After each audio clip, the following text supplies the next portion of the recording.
কাল ফ্লাইটে উঠবেন তারেক রহমান। সংবর্ধনায় 50 লাখ লোক সমাগমের আশা রিজভির। দেশকে অস্থিতিশীল করার ভয়ঙ্কর অপচেষ্টার অভিযোগ মির্জা ফখরুলের। নয়াদিল্লিতে বাংলাদেশ হাইকমিশনের সামনে হিন্দু উগ্রপন্থীদের বিক্ষোভ, পুলিশের সাথে ধস্তাধস্তি। কলকাতায়ও বিক্ষোভ, ঢাকায় প্রণয় বর্মাকে তলব। সুষ্ঠু নির্বাচনের মাধ্যমে অপবাদ ঘোচাতে চান সিইসি, ডিসিএসপিদের সাথে মতবিনিময়। অবৈধ অস্ত্র উদ্ধার ও সন্ত্রাসীদের ধরতে যৌথ অভিযান শীঘ্রই। জাপার একাংশের নেতৃত্বে জাতীয় গণতান্ত্রিক ফ্রন্টের 130 প্রার্থীর নাম ঘোষণা। নেতারা বললেন, আইন শৃঙ্খলা পরিস্থিতি নিয়ন্ত্রণে ব্যর্থ সরকার। নোয়াখালীর হাতিয়ায় 2 গ্রুপের ভয়াবহ সংঘর্ষে 5 জন নিহত, গুলিবিদ্ধ সহ আহত অন্তত 10 জন।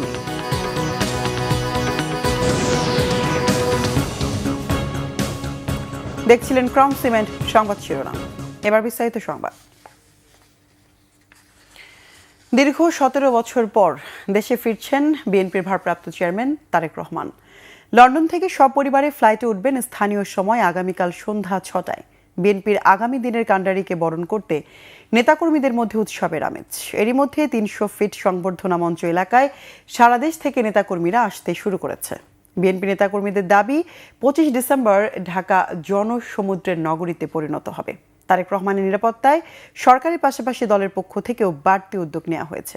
আরও জানাচ্ছেন সৈকত সাদিক। 25 ডিসেম্বর 2026 দেশে ফিরবেন বিএনপির ভারপ্রাপ্ত চেয়ারম্যান তারেক রহমান। নেতাকে বরণে বিএনপির রাজকীয় সম্বর্ধনা অনুষ্ঠানের মঞ্চকে ঘিরে সারা দেশের নেতাকর্মীদের ব্যাপক উৎসাহ উদ্দীপনা। রাজধানীর বসুন্ধরা আবাসিক এলাকা সংলগ্ন 300 ফিট এলাকায় দ্রুত গতিতে তৈরি হচ্ছে সম্বর্ধনা মঞ্চ। সারা দেশ থেকে বিএনপি নেতাকর্মীরা ছুটে আসছেন।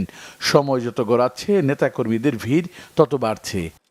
মানুষ যেভাবে অধীর আগ্রহে ছুটছে, আপনারা ধরেই নেবেন যে 25 তারিখ লাগবে না, 24 তারিখের মধ্যে সব কানায় কানায় পুরো ঢাকা শহর ভরে যাবে ইনশাআল্লাহ। আশা করি উনি আসলে আমাদের পূর্ণাঙ্গ গণতন্ত্র আমাদের ফিরে আসবে বাংলাদেশে। এই দিনটিকে আমরা স্মরণীয় করার জন্য যা যা করার দরকার আমাদের নেতৃবৃন্দ সহ আমরা সবাই করতেছি। ওনার মা যে কথা বলেছে যে কোন এক সময় লক্ষ কোটি মানুষ এই তারেক রহমানকে বরণ করবে, তার চেয়ে বেশি মার দোয়ার তার বড় কিছু না আছে। দীর্ঘ 17 বছর জেল জুলুম লড়াই সংগ্রামের পর দলের ভবিষ্যৎ নেতা দেশে ফিরছেন, খুশি সবাই। উনি আসবেন, এখানে ভাষণ দিবেন, দেখে ভালো লাগছে। ওনার জন্য মানুষের অধীর আগ্রহে দেশে একটা উৎসব আমেজ, এই আমেজটা যদি ধরে রাখতে পারে আশা করি অনেক কিছু ভালো হবে। আমি এসে ঢাকাতে ছিলাম এবং এখানে প্রোগ্রামের জন্য 25-26 তারিখে আমি এখান থেকে আমার দেশে চলে যাব। এই সমাবেশ ঘিরে নেওয়া হয়েছে বাড়তি নিরাপত্তা। মঞ্চের সার্বিক অগ্রগতি নিয়মিত পরিদর্শন করেন দলের কেন্দ্রীয় নেতারা। তাদের প্রত্যাশা, 1/2 কোটি মানুষের সমাগম ঘটবে তারেক রহমানের সমাবেশে।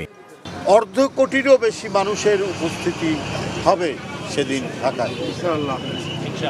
আমাদের অন্যান্য যে প্রস্তুতি সেগুলো সম্পন্ন হওয়ার পথে, তাকে যে সতর্কতা এবং তার যে নিরাপত্তা সেটা বিধান করার দায়িত্ব প্রথমত সরকারের, তারপর দল সে বিষয়ে পদক্ষেপ গ্রহণ করছেন, একটার পর একটা তারা সেই প্রস্তুতি নিচ্ছেন।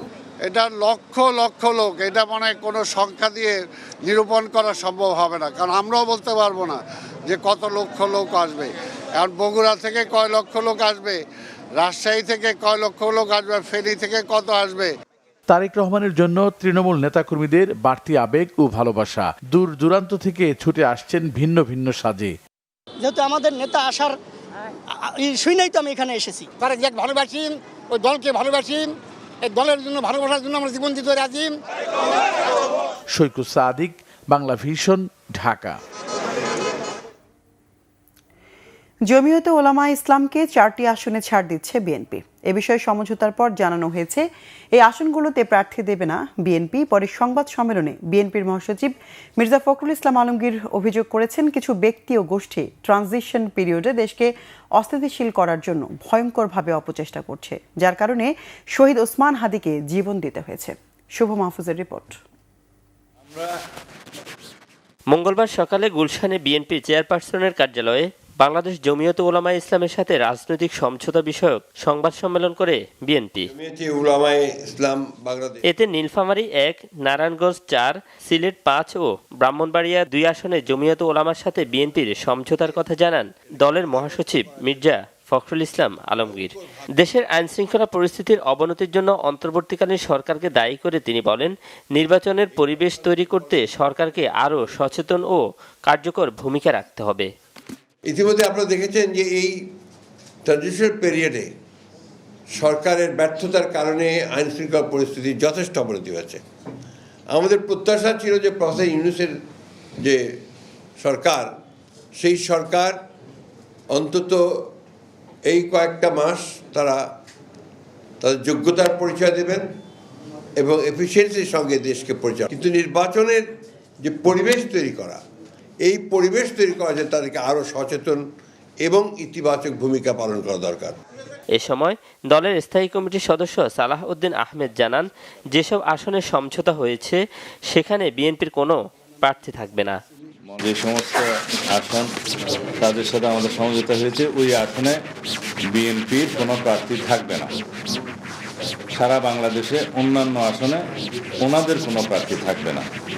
আমরা সেই সমঝোতার মধ্যে উপনীত হয়েছি এবং আমরা আগামী দিনে গণতান্ত্রিক উত্তরণে আমরা সম্মিলিতভাবে সেই নির্বাচনী বৈতরণী পার হওয়ার জন্য আমাদের আরও যাদের সাথে আসন সমঝোতা হয়েছে সেটা পরবর্তীতে আপনারা জানবেন। বিএনপিতে যোগদানের বিষয়ে জমিয়তে উলামায়ে ইসলামের আমির জানান, বিএনপির প্রতি তাদের আস্থা। জাতি ও দেশের কল্যাণের জন্য আমরা 8 দলীয় জোটের এমন কোনো আপনার অতীতে চালাইছেন বা ওনাদের এইসব আমরা কিছু দেখি নাই এখনও। আমরা বিএনপিকে 3 টার্ম দেখছি, যার কারণে আমরা বিএনপির উপরে আস্থা রাখতে পারি। সমঝোতার আসন ছাড়া অন্য কোনো আসনের প্রার্থী দেয়া হবে না বলেও জানান জমিয়তের আমির। সরকারকে যেন শুভ মাহফুজ, বাংলা ভিশন, ঢাকা। ভারতের নয়াদিল্লিতে বাংলাদেশের হাইকমিশন আর কলকাতায় ডেপুটি হাইকমিশনের সামনে আবারও ব্যাপক বিক্ষোভ করেছে উগ্রবাদী হিন্দুরা। বাংলাদেশে দীপু দাস হত্যাকাণ্ডের প্রতিবাদে বিক্ষোভে অংশ নেন বিশ্ব হিন্দু পরিষদ, ভিএইচপি, বজরং দল ও হিন্দু জাগরণ মঞ্চের নেতাকর্মীরা। এদিকে ঢাকায় ভারতের হাইকমিশনার প্রণয় বর্মাকে তলব করে বাংলাদেশ মিশনে হামলা চেষ্টার নিন্দা ও ঘটনার পুঙ্খানুপুঙ্খ তদন্তের আহ্বান জানানো হয়েছে। একই সাথে নয়াদিল্লি সহ অন্যান্য মিশনগুলোতে নিরাপত্তা জোরদারের আহ্বানও জানিয়েছে পররাষ্ট্র মন্ত্রণালয়। রিপোর্ট করছেন ইমরুল কায়েস। ময়মনসিংহে দীপু দাস হত্যাকাণ্ডকে কেন্দ্র করে ভারত বাংলাদেশ টানাপোড়েনের মধ্যে মঙ্গলবার সকাল থেকে দিল্লিতে চাপা উত্তেজনা চলছিল। বেলা বাড়লে হাইকমিশনের বাইরে বিক্ষোভকারীদের ভিড় বাড়তে থাকে। উগ্রবাদী বিশ্ব হিন্দু পরিষদ, বজরং দল ও হিন্দু জাগরণ মঞ্চের নেতাকর্মীরা বাংলাদেশ মিশনের সামনে বিক্ষোভ শুরু করে। বিক্ষোভকারীদের ঠেকাতে 3 স্তরের নিরাপত্তা বলয়ে ঘিরে ফেরা হয় বাংলাদেশ হাইকমিশন চত্বর। আইনশৃঙ্খলা বাহিনীর অতিরিক্ত সদস্য মোতায়েন করে বসানো হয় ব্যারিকেড। এক পর্যায়ে বিক্ষোভকারীরা ব্যারিকেড ভাঙার চেষ্টা করলে পুলিশের সাথে ধস্তাধস্তি হয়।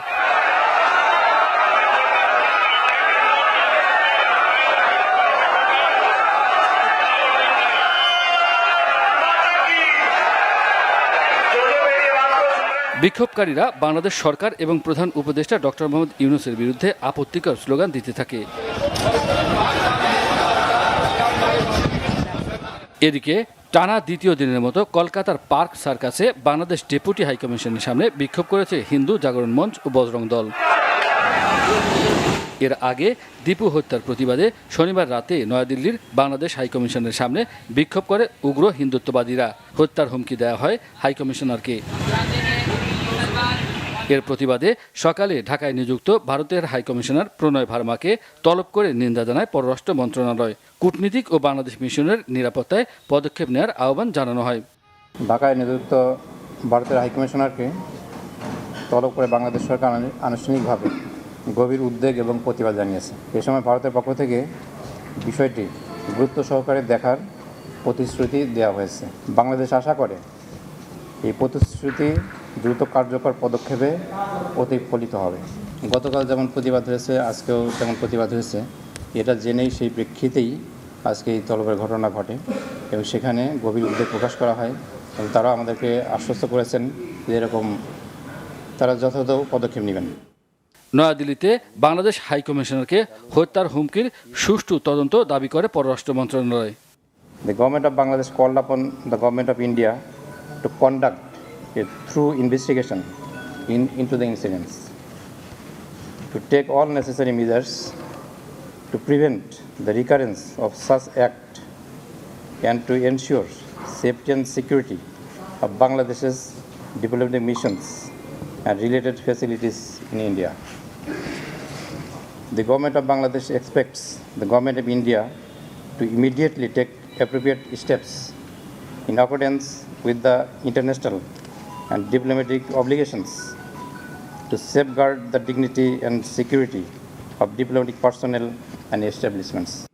ভারতে পরিস্থিতি স্বাভাবিক না হওয়া পর্যন্ত ভিসা প্রদান স্থগিত থাকবে বলে জানান পররাষ্ট্র মন্ত্রণালয়ের মুখপাত্র। ইমরুল কায়েস, বাংলা ভিশন, ঢাকা। এদিকে অর্থ উপদেষ্টা ডক্টর সালাউদ্দিন আহমেদ জানিয়েছেন, ভারতের সাথে কোনো তিক্ত সম্পর্ক চায় না বাংলাদেশ। দেশটির সাথে সম্পর্ক উন্নয়নের চেষ্টা চালিয়ে যাচ্ছে অন্তর্বর্তী সরকার। বিকেলে সচিবালয়ে সরকারি ক্রয় সংক্রান্ত উপদেষ্টা পরিষদ কমিটির বৈঠকে ভারত থেকে 50,000 টন নন বাসমতি চাল এবং পাকিস্তান থেকে আরও 50,000 টন আতপ চাল কেনার সিদ্ধান্ত হয়। বৈঠক শেষে অর্থ উপদেষ্টা জানান, ভারতের সাথে বাংলাদেশের অর্থনৈতিক সম্পর্ক আর কূটনৈতিক সম্পর্ক সম্পূর্ণ আলাদা। তবে দেশটির সাথে সম্পর্ক বাইরে থেকে যত খারাপ শোনা যায়, বাস্তবে সেটা তেমন নয়। তবে বাংলাদেশে ভারত বিরোধী বক্তব্য পরিস্থিতি জটিল করছে। ভারতকে নিয়ে যেসব বক্তব্য বাইরে দেয়া হচ্ছে তা সরকারের নয় বলেও জানান অর্থ উপদেষ্টা। ভারতের ব্যাপারে আমাদের চিফ অ্যাডভাইজার রিচড আউট, উনি থাকা তো ডিটেল বলা যাবে না, কিছু কিছু তো বক্তব্য আসে, এগুলো তো আমরা কন্ট্রোল করতে পারবো না। আপনারা তো আবার প্রেসের স্বাধীনতা চান, এইগুলো যারা বলছে এগুলো তো আমাদের জন্য একটু কমপ্লিকেট করে ফেলছে, তাই না? এগুলি যে আমাদের ন্যাশনাল ফিলিং তো না এটা। অন্যদিকে বিএনপির যুগ্ম মহাসচিব ও দলের ভারপ্রাপ্ত চেয়ারম্যান তারেক রহমানের উপদেষ্টা হুমায়ুন কবির বলেছেন, বিএনপি ক্ষমতায় গেলে প্রতিবেশী হিসেবে ভারতের সাথে সহযোগিতা করা হবে, তবে শেখ হাসিনার মতো নয়। মঙ্গলবার রাজধানীর গুলশানে একটি হোটেলে অ্যালায়েন্স ফর ট্রান্সফরমেশন আয়োজিত সেমিনারে এই তথ্য জানান তিনি। বলেন, ভারতের সাথে ভালো সম্পর্ক চায় বিএনপি, তবে সেটি অবশ্যই দেশের মানুষের সেন্টিমেন্টের আলোকেই হতে হবে। বাংলাদেশের সন্ত্রাসীদের ভারত আশ্রয় দেবে না। সম্পর্কের ক্ষেত্রে এই ধরনের বিষয়গুলোকেও বিবেচনায় রাখার কথা জানান তিনি। ভারতের হাইকমিশনার এদেশে পুরো নিরাপত্তার মধ্যে আছেন। ভারতে বাংলাদেশ হাইকমিশনের নিরাপত্তাহীনতা নিয়ে প্রশ্ন তুলে এই বিষয়ে সরকারকে কার্যকর উদ্যোগ নেওয়ার আহ্বান জানান বিএনপির এই নেতা। সবার সাথেই আমরা একটা ভালো সম্পর্ক চাই, কিন্তু it has to be basis on the basis of safeguarding our national interest, আমাদের মানুষের সেন্টিমেন্টকে প্রাধান্য দিয়ে। এখন তাদের জন্য যেটা স্বাভাবিকভাবে একটা সমস্যা দাঁড়াবে যে এখানে বাংলাদেশ থেকে পালিয়ে যাওয়া সন্ত্রাসী, আন্তর্জাতিক সন্ত্রাসী টেররিস্ট শেখ হাসিনা 1,500 মানুষ হত্যা করে পালিয়ে গেছে ভারতে, তার আরও ক্রিমিনাল সঙ্গীভঙ্গীদেরকে নিয়ে ওখানে আছে, ভারতে অনেক আছে। তো এখানে গিয়ে সে যদি ওখান থেকে ভারতের টেরিটরি থেকে যদি চায় আমাদের দেশকে ডিস্টেবিলাইজ করতে, আর এটার সাথে যদি আমরা দেখি ইন্ডিয়ান সরকারও কমপ্লিসিট সাপোর্ট করতেছে এই ধরনের অ্যাক্টিভিটিস, তাহলে তো সম্পর্কের অবনতি হবে। প্রধান নির্বাচন কমিশনার এএমএম নাসির উদ্দিন বলেছেন, আইন সবার জন্য সমান, অপরাধী কাউকেই ছাড় দেওয়া হবে না।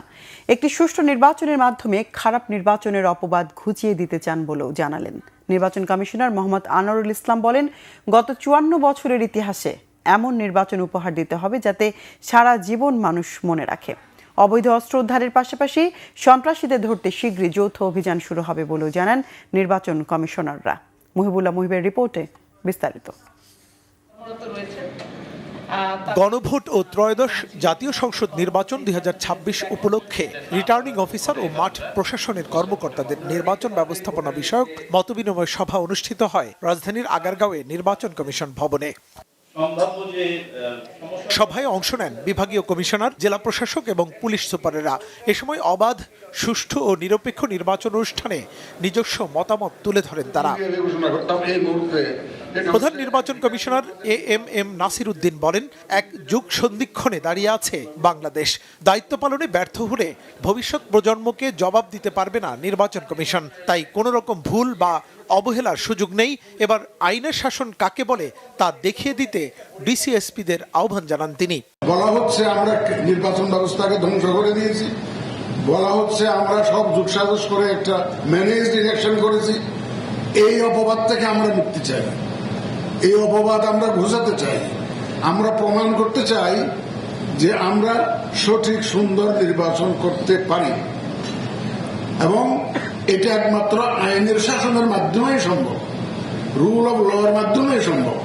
সুতরাং আপনারা যেটা মাঠ পর্যায়ে যারা আছেন তারা আইনের শাসনটা নিশ্চিত করবেন। এটাই হচ্ছে আমার that is the bottom line. আইনের শাসন মানে আইন উইল বি ব্লাইন্ড, ল আপনার সবার জন্য সমানভাবে আপনারা প্রয়োগ করবেন। এ সময় নির্বাচন কমিশনার আব্দুর রহমানুল মাসুদ বলেন, আইন অনুসারে যেসব কর্মকর্তা কাজে ব্যর্থ হবেন ফৌজদারি অপরাধের অভিযোগে তাদের বিরুদ্ধে ব্যবস্থা নেওয়া হবে। আর অবসরপ্রাপ্ত ব্রিগেডিয়ার জেনারেল আবুল ফজল মোহাম্মদ সানাউল্লাহ বলেন, ভোট বানচালে যারা ষড়যন্ত্র করবে তাদের এলাকা ছাড়া করতে হবে। ডিসরাপটিভ বিহেভিয়ার এবং অ্যাক্টিভিটিজ এগুলো ঘটবে। চোরাগুপ্তা হামলা কারা করে? যারা ফেল করে হেরে গেছে তাদের এটা অপশন, বিকজ তার তো আর কোনো অপশন নাই। এটা হচ্ছে option of the fail. So আমাদেরকে সতর্ক থাকতে হবে যাতে তারা এটা করতে না পারে, করতে সাহস না পায়, আর যদি করে ফেলে যেন পার হতে না পারে। The none, whoever he may be and whatever might be his rank and position, don't hear anybody. You must confine yourself within that. যার কাজ আইনে বলে দিয়েছে, আমরা যদি আইনের মধ্যেই সীমাবদ্ধ থাকি তাহলে আমাদের কোঅর্ডিনেশন একেবারেই আসবে, কারোর প্রতি কারোর কোনো রকম কথাবার্তার কোনো সুযোগ থাকবে না। স্বরাষ্ট্র উপদেষ্টা অবসরপ্রাপ্ত লেফটেন্যান্ট জেনারেল জাহাঙ্গীর আলম চৌধুরী অংশ নিলেও গণমাধ্যমের সাথে কোনো কথা বলেননি তিনি। মুহিবুল্লাহ মুহিব, বাংলা ভিশন, ঢাকা। জাতীয় পার্টির একাংশের নেতৃত্ব আনোয়ার হোসেন মঞ্জুর জেপি সহ কয়েকটি দল নিয়ে গঠিত জাতীয় গণতান্ত্রিক ফ্রন্টের প্রার্থী ঘোষণা করেছে। 130 জনকে প্রাথমিক মনোনয়ন দিয়েছে নতুন এই জোট। এ সময় নেতারা বলেন, অন্তর্বর্তীকালীন সরকার দেশের আইন শৃঙ্খলা পরিস্থিতি নিয়ন্ত্রণে ব্যর্থ। এই অবস্থায় নির্বাচন নিয়ে সন্দিহান জোট নেতারা। মিরাজ হোসেন গাজীর রিপোর্ট। জাতীয় পার্টির ব্যারিস্টার আনিসুল ইসলাম মাহমুদ ও আনোয়ার হোসেন মঞ্জুর জেপি সহ 18 দল নিয়ে নতুন নির্বাচনী জোট জাতীয় গণতান্ত্রিক ফ্রন্ট। রাজধানীর একটি 5 তারকা হোটেলে এক মঞ্চে দলগুলোর নেতারা। এরশাদ সরকার ও শেখ হাসিনা সরকারের একাধিক মন্ত্রী আছেন এই জোটের নেতৃত্বে। তারপরও তাদের প্রতিশ্রুতি 71-এর মুক্তিযুদ্ধ ও 24-এর গণ অভ্যুত্থানের আকাঙ্ক্ষা বাস্তবায়নের। আইনশৃঙ্খলা পরিস্থিতির জন্য বর্তমান সরকারকে দায়ী করেন নেতারা। অতীতে কোনোদিন এত খারাপ সময় হয় নাই। গোটা দেশ আজকে অগ্নিসংযোগ চলতেছে।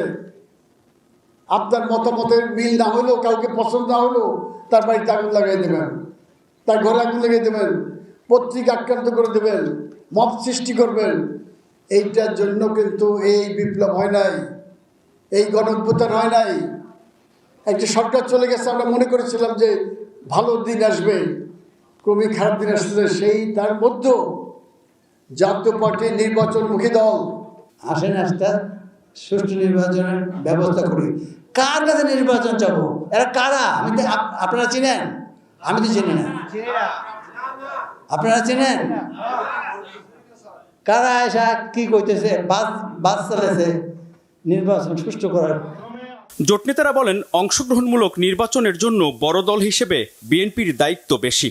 সবার জন্য সমান সুযোগ নিশ্চিত করাও সরকারের জন্য বড় চ্যালেঞ্জ বলে মনে করছেন জাতীয় গণতান্ত্রিক ফ্রন্টের নেতারা। আইন শৃঙ্খলা ঠিক করা। আজকে কি হয়েছে?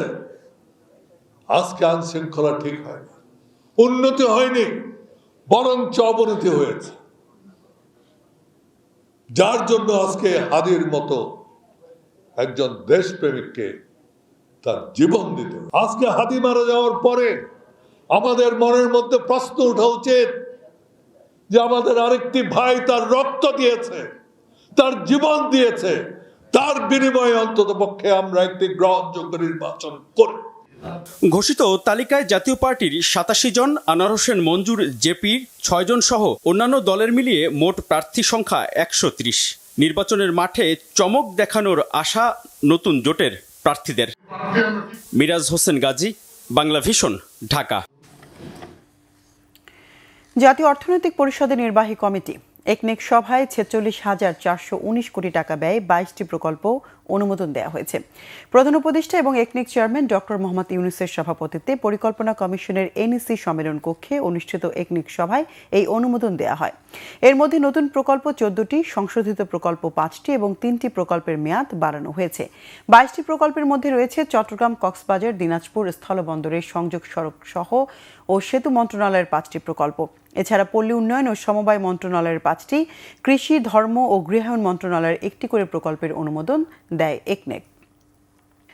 নোয়াখালীর দ্বীপ উপজেলা হাতিয়ার জাগলর চরে দখলদারিত্বকে কেন্দ্র করে 2 গ্রুপের গোলাগুলিতে 5 জন নিহত হয়েছে। এই ঘটনায় গুলিবিদ্ধ সহ আহত হয়েছেন উভয় পক্ষের অন্তত 10 জন। ভোরে শামসুদ্দিন ও আলাউদ্দিন গ্রুপের মধ্যেই সংঘর্ষ হয়। নিহতরা হলেন শামসু গ্রুপের শামসুদ্দিন, তার ছেলে মোবারক হোসেন ও আলাউদ্দিন গ্রুপের আলাউদ্দিন। নিহত বাকি 2 জন তাদের সমর্থক। স্থানীয়রা জানান, জাগলার চরে বর্তমানে কয়েকশো ভূমিহীন পরিবারের বসবাস। চরের অর্ধেক জমি খাস ও অর্ধেক ব্যক্তি মালিকানাধীন। দীর্ঘদিন ধরে হরণী ইউনিয়নের সাবেক চেয়ারম্যানের নেতৃত্বে 2 পক্ষের আতাতে চরের জমি দখলদারিত্ব চলছিল।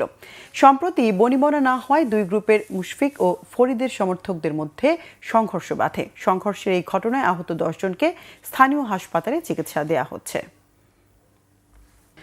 আওয়ামী লীগের 1.5 দশকের শাসনামলে 14 জনকে গুমের পর টাস্কফোর্স ফর ইন্টারন্যাশনাল TFI সেলে নির্যাতনের ঘটনায় মানবতাবিরোধী অপরাধের মামলায় সাবেক প্রধানমন্ত্রী শেখ হাসিনা ও 11 সেনা কর্মকর্তা সহ 17 জনের বিরুদ্ধে অভিযোগ গঠন করেছে আন্তর্জাতিক অপরাধ ট্রাইব্যুনাল। একই সাথে আসামিদের মামলা থেকে অব্যাহতির আবেদন খারিজ করে দিয়েছে ট্রাইব্যুনাল। এই মামলায় 21 জানুয়ারি সূচনা বক্তব্য এবং সাক্ষ্য গ্রহণের জন্য দিন ঠিক করা হয়েছে। এর মাধ্যমে এই মামলার বিচার শুরু হলো। মঙ্গলবার বিচারপতি মোহাম্মদ গোলাম মর্তুজা মজুমদারের নেতৃত্বাধীন 3 সদস্যের ট্রাইব্যুনাল 1 এই আদেশ দেন। আগামী 21 জানুয়ারি এই মামলা সূচনা বক্তব্য ও সাক্ষ্য গ্রহণের জন্য দিন ধার্য করা হয়েছে। মামলা 17 আসামির মধ্যে গ্রেফতার থাকা 10 সেনা কর্মকর্তার উপস্থিতিতে ট্রাইব্যুনাল এই আদেশ দেন। গ্রেফতার থাকা সেনা কর্মকর্তারা হলেন 4 ব্রিগেডিয়ার মোহাম্মদ জাহাঙ্গীর আলম, তোফাইল মুস্তফা সারওয়ার, কামরুল হাসান ও মোহাম্মদ মাহবুব আলম, 3 কর্নেল KM আজাদ, আবদুল্লাহ আল মোমেন ও আনোয়ার লতিফ খান। এছাড়া আছেন 3 লেফটেন্যান্ট কর্নেল মশিউর রহমান জুয়েল, সাইফুল ইসলাম সুমন ও মোহাম্মদ সারওয়ার বিন কাশেম। 2016 সাল থেকে 2024 সাল সময়কালে 14 জন ভিকটিমের জন্য 17 জন আসামির বিরুদ্ধে মোট 4টি অভিযোগ গঠন করা হয়েছে এবং এই 4টি অভিযোগ গঠন করার পর মাননীয় আদালত আসামিদেরকে প্রশ্ন করেছেন তারা গিলটি প্লি করেন কিনা নাকি নট গিলটি। তারা প্রত্যেকেই নিজেদেরকে নির্দোষ দাবি করে ন্যায় বিচার প্রার্থনা করেছেন এবং সেই প্রেক্ষিতে আগামী 21 জানুয়ারিতে ওপেনিং স্টেটমেন্ট এবং প্রথম সাক্ষ্য গ্রহণের মাধ্যমে এই মামলার বিচার কাজ শুরু হতে যাচ্ছে। মহান মুক্তিযুদ্ধে গৌরবোজ্জ্বল ভূমিকার স্বীকৃতি স্বরূপ সশস্ত্র বাহিনীর মোট 50 জন বীর মুক্তিযোদ্ধাদের সম্মাননা স্মারক দেওয়া হয়েছে। এক্স ফোর্সেস অ্যাসোসিয়েশনের আয়োজনে মঙ্গলবার বিকেলে মহাখালীর রাওয়া ক্লাবে এই সম্মাননা দেওয়া হয়। অনুষ্ঠানে উপস্থিত বীর মুক্তিযোদ্ধারা দেশের জন্য তাদের সংগ্রাম ও ত্যাগ সহ মুক্তিযুদ্ধের স্মৃতিচারণ করেন। এক্স ফোর্সেস অ্যাসোসিয়েশন মনে করে মহান মুক্তিযুদ্ধকে সকল রাজনৈতিক ও ব্যক্তিগত স্বার্থের ঊর্ধ্বে রাখতে হবে। মুক্তিযুদ্ধকে হালকাভাবে দেখা বা বিকৃতভাবে উপস্থাপন করা উচিত নয়। বক্তারা বলেন, 1952 সালের ভাষা আন্দোলন, 1971 সালের মুক্তিযুদ্ধ এবং 2024 সালের গণ অভ্যুত্থান, এই 3টি আন্দোলনই জাতির গৌরব ও ঐতিহ্য। কোনো বিভাজন বা রাজনৈতিক স্বার্থের কারণে ইতিহাসকে বিকৃত করা যাবে না। অনুষ্ঠানে বীর মুক্তিযোদ্ধা, সিনিয়র সামরিক কর্মকর্তা, এক্স ফোর্সেস অ্যাসোসিয়েশনের নেতৃবৃন্দ এবং গণ্যমান্য ব্যক্তিরা উপস্থিত ছিলেন। রাঘব বোয়ালরা ধরা খাবে বলে এখনও হত্যাকারীদের ধরছে না সরকার, অভিযোগ করেছেন ইনকিলাব মঞ্চের সদস্য সচিব আবদুল্লাহ আল জাবের। ওসমান হাদির হত্যাকাণ্ডের বিচার না হওয়া পর্যন্ত রাজপথে থাকার হুঁশিয়ারি দিয়েছেন তার পরিবারের সদস্যরা। বিকেলে শাহবাগে ইনকিলাব মঞ্চের শপথ পাঠ অনুষ্ঠান হয়। এই সময় দলটির সদস্য সচিব হুঁশিয়ারি দিয়ে বলেন, রক্তের বদলা রক্ত দিয়ে হবে। যারা দেশ থেকে হাদিকে হত্যার পরিকল্পনা করেছে তাদের সাথে সুশীল আচরণ করা হবে না। যারা জুলাই যোদ্ধাদের জীবন জাহান্নাম তৈরির চেষ্টা করেছে তাদের জীবন জাহান্নাম করে দেওয়ারও হুঙ্কার দিয়েছেন এই নেতা। এ সময় হাদির বড় ভাই আবু বকর সিদ্দিক বলেন, এসব সন্ত্রাসী কাজ করে নির্বাচনে বাধা দিতে চাচ্ছে একটি গোষ্ঠী। একই সাথে হত্যাকাণ্ডের বিচার না পাওয়া পর্যন্ত রাজপথে থাকার কথা জানিয়েছেন তিনি। পরে শপথ পাঠের মাধ্যমে এবং বিভিন্ন স্লোগান দেওয়ার মাধ্যমে অনুষ্ঠানের কার্যক্রম শেষ করেন তারা।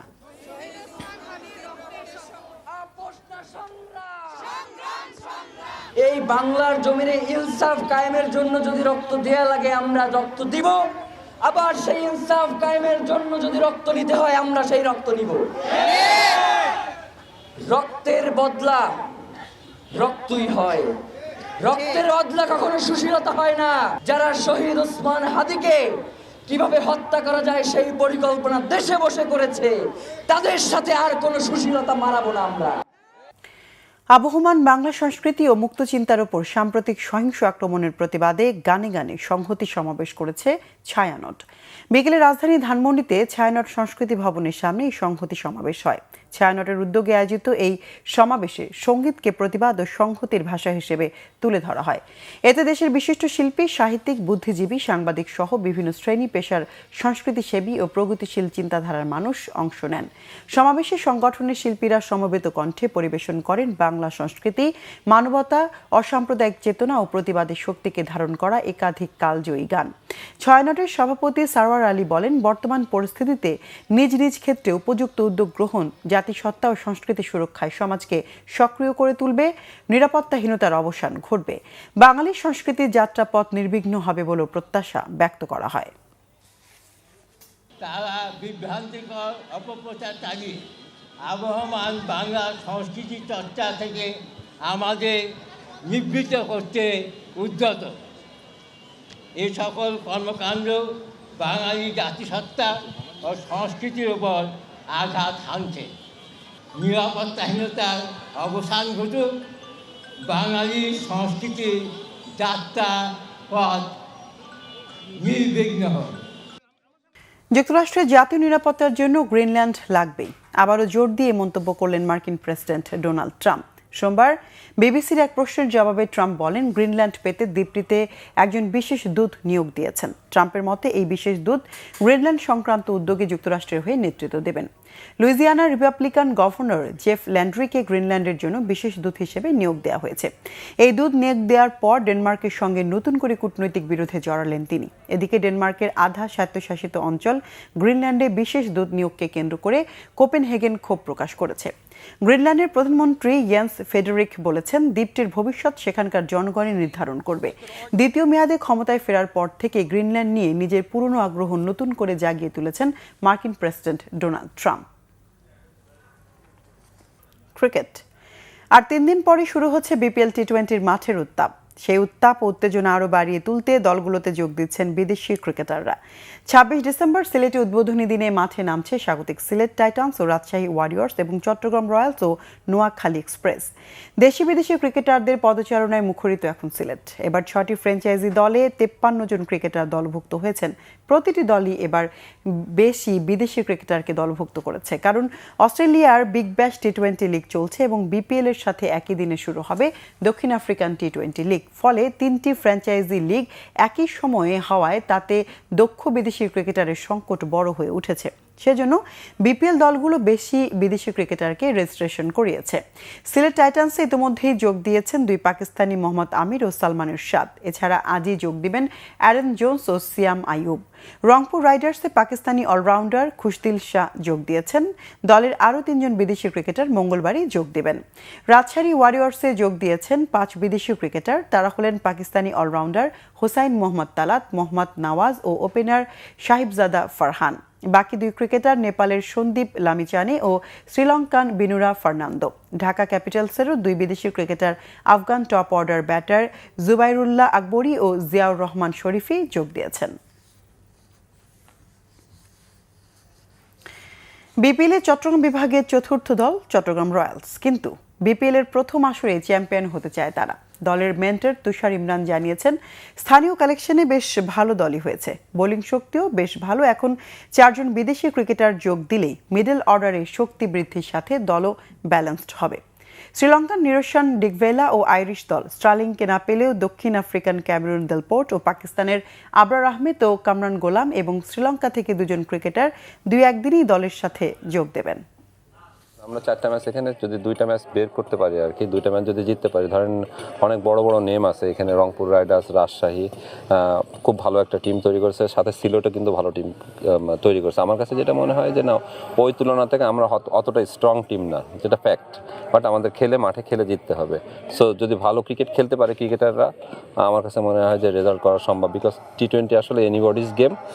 যদি ভালো শুরু করতে পারি, মোমেন্টামটা নিতে পারি, তাহলে আমার কাছে মনে হয় যে কোনো টিমকে হারানো সম্ভব। Last year Naim Sheikh top run গেটারের ভিতরে একজন ছিল, অনেক অলরাউন্ডার আছে, তারপর শেখ মাহাদি, তানভীর আছে। বোলিং ডিপার্টমেন্টটা অসাধারণ, শুধু এখন ব্যাটিংটা যদি সবাই ভালো করে করতে পারে, তাহলে আমার কাছে মনে হয় যে টিমটা রেজাল্ট করা সম্ভব। সংবাদ শেষ করব ক্রাউন সিমেন্ট শিরোনামগুলো আরেকবার জানিয়ে। কাল ফ্লাইটে উঠবেন তারেক রহমান, সংবর্ধনায় 50 লাখ লোক সমাগমের আশা রিজভীর। দেশকে অস্থিতিশীল করার ভয়ঙ্কর অপচেষ্টার অভিযোগ মির্জা ফখরুলের। নয়াদিল্লিতে বাংলাদেশ হাইকমিশনের সামনে হিন্দু উগ্রপন্থীদের বিক্ষোভ, পুলিশের সাথে ধস্তাধস্তি। কলকাতায় বিক্ষোভ, ঢাকায় প্রণয় ভার্মাকে তলব। সুষ্ঠু নির্বাচনের মাধ্যমে অপবাদ ঘোচাতে চান সিইসি, ডিসিএসপিদের সাথে মতবিনিময়। অবৈধ অস্ত্র উদ্ধার ও সন্ত্রাসীদের ধরতে যৌথ অভিযান শীঘ্রই।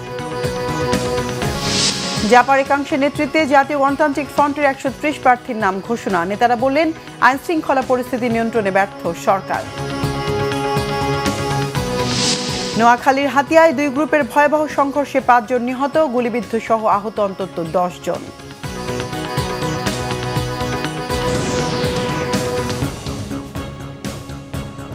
দর্শক, এ ছিল এখনকার মতো। পরের সংবাদ রাত 10:30। এর আগে 9টায় রয়েছে নিউজ 20। দেখার আমন্ত্রণ রইল। এছাড়া বাংলাভিশন সংবাদ ও সংবাদ সংশ্লিষ্ট অনুষ্ঠান দেখতে ভিজিট করুন www.bvnews24.com ও facebook.com/banglavisionnews এবং সাবস্ক্রাইব করুন youtube.com/banglavisionnews। এতক্ষণ সঙ্গে থাকা ধন্যবাদ সবাইকে।